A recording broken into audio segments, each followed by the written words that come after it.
The Book of Ecclesiastes, the Bible's real talk about life. Most people know the Bible for its uplifting books like Psalms, Proverbs, or the Gospels. But there's one book in the Old Testament that often gets overlooked, and honestly, it might be one of the most relevant books for today's world. That book is Ecclesiastes. Now let me tell you why Ecclesiastes is so powerful. One written by someone who had it all. Tradition says Ecclesiastes was written by King Solomon, the wealthiest and wisest man of his time.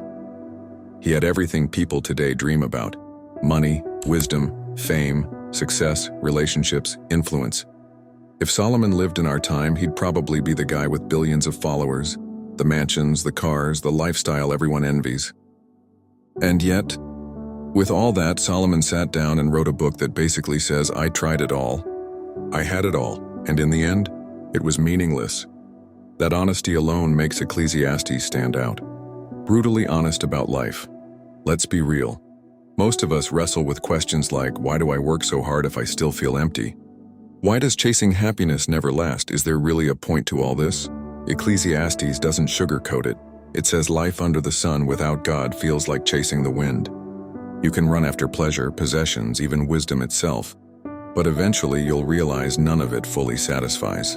This is why the book resonates so much with people today. We live in a culture of constant striving. More likes, more money, more success, more recognition.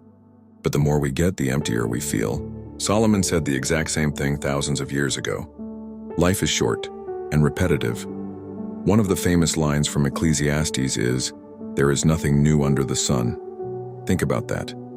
We live in an age of technology, innovation, and constant change, but deep down humanity hasn't changed. We still wrestle with jealousy, greed, loneliness, and the search for meaning. The book paints this picture of life as a cycle.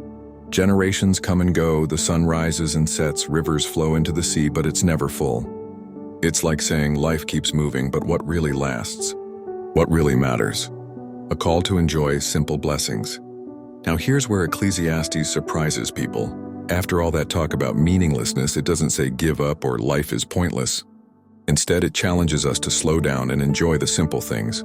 Food and drink, the work of our hands, relationships, moments of joy, not as ends in themselves, but as gifts from God. Ecclesiastes reminds us that joy isn't found in constantly chasing more. It's in being present and grateful for what God has already given. The final conclusion. The last chapter of Ecclesiastes sums it all up in one powerful message. Fear God and keep His commandments, for this is the duty of all mankind. In other words, we can chase the world forever and never be satisfied. But when we live with reverence for God, when we seek Him first, that's when life takes on true meaning. Why you should read it today. Ecclesiastes is only 12 chapters, but it's raw, real, and surprisingly modern. It's not written to make you feel good. It's written to make you think. To make you step back and ask, what am I really chasing? Is my life just about working, buying, and consuming? Am I living with purpose, or am I just going in circles? For anyone who's ever felt burned out, depressed, or stuck in the endless grind, Ecclesiastes is like a mirror. It shows the emptiness of life without God and the beauty of life with Him. So if you've never read it, I challenge you, pick it up this week. Read it slowly, reflect on it. It might just change the way you see your life, your time, and even your future. Final thought. The world tells us the meaning of life is to get more. Ecclesiastes tells us the meaning of life is to trust God, enjoy His gifts, and live with purpose. And that's a message our generation desperately needs to hear.